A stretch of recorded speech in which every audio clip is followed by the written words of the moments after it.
তোরা যদি আমার সাথে কথা না বলিস তাহলে শিখতে পারবি না।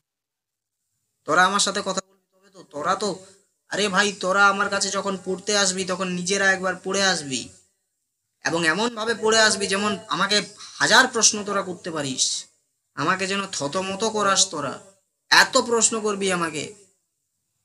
তোদেরকে কি সংবিধানে লিখে দেওয়া আছে নাকি আমি নিজে সংবিধান তৈরি করছি নাকি যে আমাকে প্রশ্ন করার রাইট নেই? তোদের হাজার প্রশ্ন করার রাইট আছে। 100টা প্রশ্ন কর, 200টা প্রশ্ন কর, অমুক তসুক ঢ্যাক পলাশ যা পাচ্ছিস প্রশ্ন কর, তবে পদটার নিরিখে প্রশ্ন কর। ভুল প্রশ্ন কর, তাতেও কোনো সমস্যা নেই, কিন্তু প্রশ্ন কর। প্রশ্ন যত মনের মধ্যে তোদের আসবে শিখবি তত। সুতরাং যে কোনো ক্লাস করার আগে বাবারা একবার নিজে পড়, তারপরে ক্লাস করতে আয়।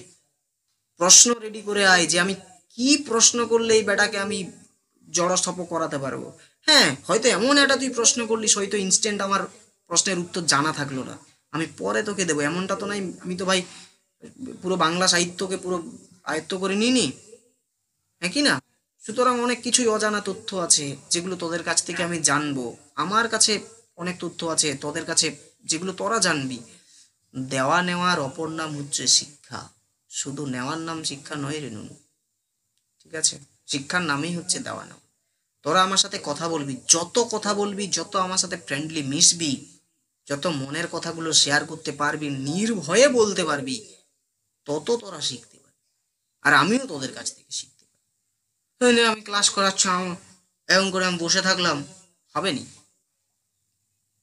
তোদের হাজার কেন প্রশ্ন আসবে না তোদের মনে? তাহলে তোরা বুঝে পেরিয়ে গেছিস। প্রশ্ন যদি না আসে, প্রশ্ন মনে নিয়ে আসতে হবে, বুঝতে পেরেছিস তো?